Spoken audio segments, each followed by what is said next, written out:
Welcome back to The Explainer. Today we're putting on our historical detective hats and digging into a truly obscure but incredibly important chapter of ancient history.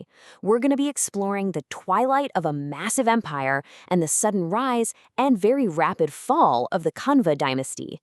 All right, let's dive right into this. So think about this.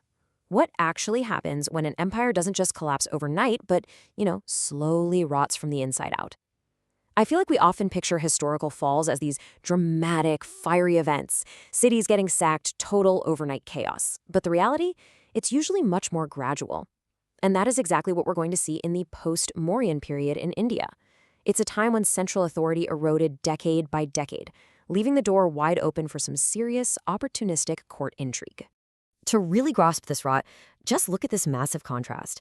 Think of the Mauryan zenith. Emperors like Ashoka, right? He unified almost the entire Indian subcontinent and left behind this incredibly rich record of stone inscriptions. It's legendary. Now, contrast that with the Kanva reality. By the time our obscure little dynasty takes the stage in the 1st century BCE, they're working with a heavily shrunken territory, centered only on the Magadha region, which is in modern-day Bihar. And as for monuments or surviving epigraphic records, absolutely none, literally zero. It is a stunning, stunning drop in power. Section 1, the Magadhan imperial twilight, a slow imperial decline. 500 years. I mean, think about that time span for a second. From the 8th century BCE onward, the region of Magadha stood at the absolute center of subcontinental political power for half a millennium. They were the undisputed heavyweights of ancient India. But, well, nothing lasts forever. And as we're going to see, this incredible streak was quietly coming to a close. All right, so how did this unraveling actually play out on the ground? Well, the cracks really start showing a few decades after Ashoka's death, around 232 BCE. The giant Mauryan Empire fragments, and by 185 BCE, the last Mauryan ruler is assassinated by his own commander, who then founds the Shunga dynasty. But here's the thing, even the Shungas couldn't hold the edges of the map together. Regional powers are rising up everywhere. You've got the Indo-Greeks pushing in the northwest, Kalinga flexing in the east, and the Satavahanas building strength down in the Deccan to the south. Magadha was basically getting boxed in. Section 2, a coup in the court, an inside job. Let's zoom in from that massive geopolitical map right into the claustrophobic, tense halls of the Magadhan palace itself. According to ancient texts, the last Shunga king, Devabhuti, was, quote, overthrown and killed by his own minister, a Brahmin named Vasudeva. The atmosphere here is incredibly tense. The accounts describe Devabhuti as this weak ruler, totally given over to sensual excess. And Vasudeva, his highly ambitious minister from the Kanva lineage, saw his shot. Later dramatic traditions even claim Vasudeva conspired with a palace courtesan to assassinate the king. Now, while we definitely have to treat that spicy, dramatic detail with a grain of salt, the core fact remains absolutely true. An inside job toppled the dynasty. And honestly, this perfectly captures a fatal structural flaw in their whole system. It's kind of a repeat performance. First, the Mauryas get toppled by a Shunga military commander in 185 BCE. Then, fast forward just over a century later, and those same Shungas are overthrown by a Kanva minister in 73 BCE. It is the exact same pattern. You have this hereditary succession system churning out weaker and weaker kings, combined with all the actual real power being concentrated in the hands of chief ministers. Whenever a sovereign proved incompetent, their own staff just took the throne. Section 3. The Four Phantom Kings. A brief, silent rule.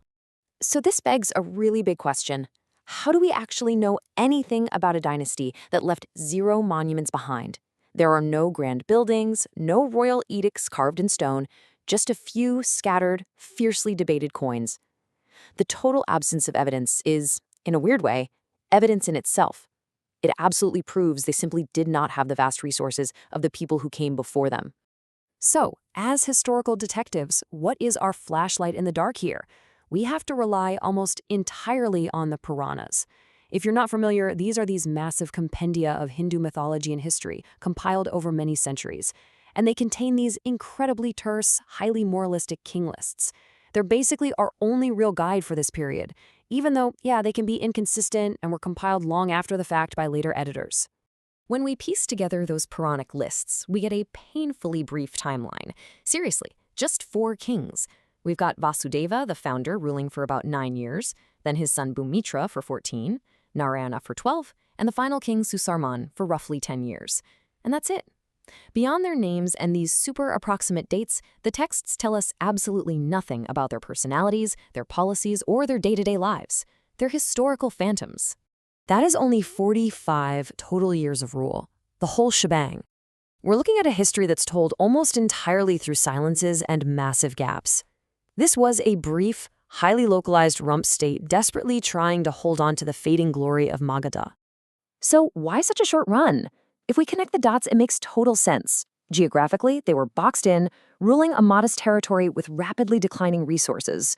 We have zero evidence of any dynamic, forceful leadership capable of pushing borders back out. Plus, they almost certainly suffered from intense internal political fragility. I mean, they gained power through a literal assassination. That rarely breeds long-term stable loyalty, right? And most dangerously, they were facing the rising expansionist power of their southern Deccan rivals. Honestly, they were sitting ducks. Section 4. A geopolitical shift southward. A permanent change. This permanent shift actually happens incredibly fast. You've got the Mauryas falling in 185 BCE. The Kanvas grab their tiny slice of the pie around 73 BCE, but by about 28 BCE, it's game over. According to the ancient texts, a ruler of the southern Satavahana dynasty, traditionally named Simuka, sweeps in, kills the last Kanva king, Susarman, and definitively ends the dynasty once and for all. And here is exactly why this matters to us today, why it's such a crucial takeaway. On one hand, you have Magadha, the old guard up in the northern Gangetic plain, struggling with centuries of declining resources and political rot. On the other hand, boom, the Satavahanas. They're the rising power in the southern Deccan plateau, bursting with vitality and expanding these massive trade networks that would eventually reach all the way to the Roman Empire. The conquest of the Kanvas wasn't just a simple military defeat.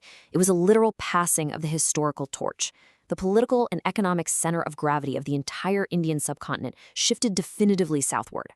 Which leaves us with a pretty fascinating thought to end on.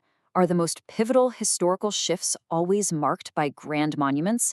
Or are they sometimes just a quiet changing of the guard? The Kanva dynasty didn't leave us soaring stone pillars or hordes of golden coins, but their brief, silent 45 years mark the exact hinge point where the ancient north faded and the power of the south truly began.